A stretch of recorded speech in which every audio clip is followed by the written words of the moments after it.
नमस्ते भारत। जैसा आप देख रहे हैं कि हमारा अखंड ब्रह्मचर्य पालन का 365 दिन का शेड्यूल चालू हो चुका है, यानी हम अपना अखंड ब्रह्मचर्य पालन चालू कर दिए और आज हमारा 9वां दिन कंप्लीट हो चुका है, यानी एक हफ्ते से ज्यादा हमने अपना ब्रह्मचर्य पालन कर लिया है। तो हमें काफी ज्यादा बेनिफिट हो रहा है, शरीर में भी हमें ताकत महसूस हो रहा है कि अब कुछ अंदर से ताकत आ रहा है कि कुछ काम करो और जग में अपना नाम करो। तो चलिए, इसीलिए मैं कह रहा था कि आपको भी ब्रह्मचर्य पालन करना चाहिए। क्यों करना चाहिए? क्योंकि आप अपने लक्ष्य को प्राप्त कर लेंगे। बिना ब्रह्मचर्य पालन के आप अपने लक्ष्य को नहीं प्राप्त कर पाएंगे, क्योंकि सोशल मीडिया पे जिस तरह गलत आचरण इस समय चल रहे हैं उससे हमें बाहर निकलना है, तभी हम अपने ब्रह्मचर्य लक्ष्य को प्राप्त कर पाएंगे। आज के इस वीडियो में बताने वाले हैं कि ब्रह्मचर्य पालन का सही दिनचर्या क्या है।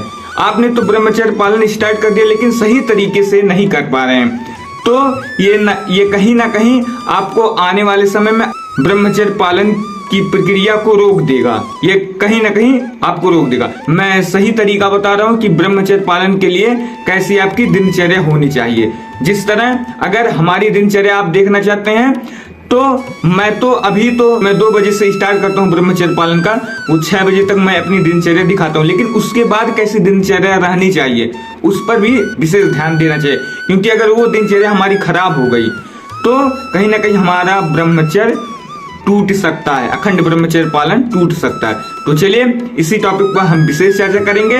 तो जो हमारे इस चैनल पर पहली बार आए हैं वो चैनल को सब्सक्राइब कर दें, साथ में बेल आइकन दबाना मत भूलें, ताकि हमारे द्वारा डाले गए ब्रह्मचर्य पालन की वीडियो और मोटिवेशन वीडियो आपको तत्काल प्राप्त हो। तो पहला है, ब्रह्मचर्य के लिए दिनचर्या में पहला सुझाव है कि हमें ब्रह्म मुहूर्त से पहले ही हमें उठ जाना है। यानी जैसा आप हमारे वीडियो में देखते हैं कि मैं डेली 2 बजे उठ जाता हूं, तो आपको 2:30 या 3 बजे तक, यानी ब्रह्म बेला आपका 4 बजे चालू होता है, 4 बजे से पहले आपको उठ लेना है।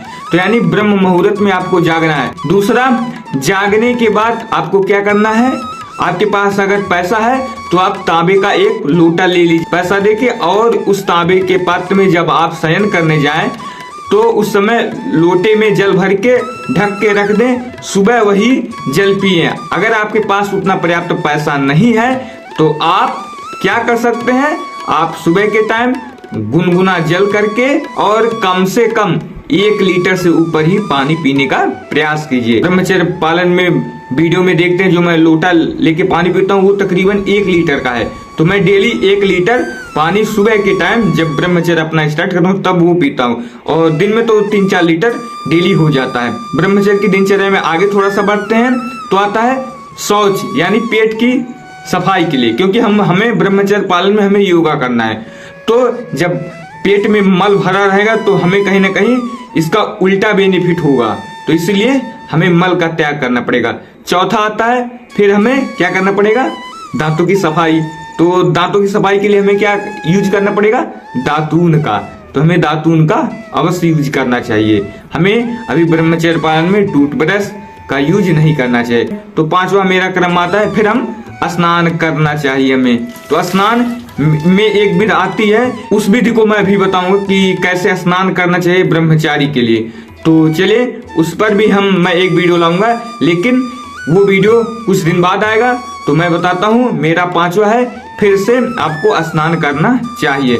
स्नान करने के बाद आपको मंत्र जाप प्राणायाम यानी ध्यान की मुद्रा में आपको रहना चाहिए, जैसा मैं अपने में करता हूँ। ध्यान की मुद्रा में इसलिए कि आपका मन शांत रहे। जब आपका मन शांत रहेगा तब आप ज्यादा उच्च विचार सोचेंगे, और मंत्र का जाप कीजिए जो भी आपको मंत्र अच्छा लगे। यानी 7वें क्रम में आपको क्या करना है, पूजा पद्धति में मैंने आपको बताया हमारे सनातन धर्म में 5 इष्ट देवता हैं। सर्वप्रथम गणेश जी हैं, दूसरे हैं सूर्य भगवान, तीसरे हैं भूत भगवान, चौथे हैं माँ भवानी, 5वें हैं विष्णु जी।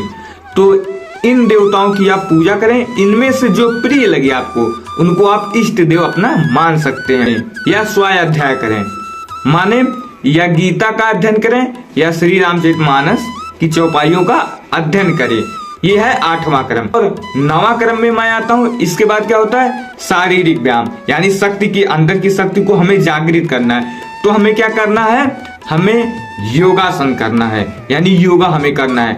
हल्की फुल्की कसरत में क्या करना है, हमें सूर्य नमस्कार तो आपको डेली करना है, सूर्य नमस्कार आपको डेली करना है। इसके बाद क्या करना है, दंड बैठक मारना है, सपाट मारना है, भीम हो तो भीम उसको खींचना है। ये हो गए शारीरिक व्यायाम। तो शारीरिक व्यायाम में आपको ऐसा नहीं करना है कि आपको हार्ड वर्क करना है। हाँ, 30 मिनट तक आप पसीना बहाएं, अच्छे तरीके से सारी प्रक्रिया करें।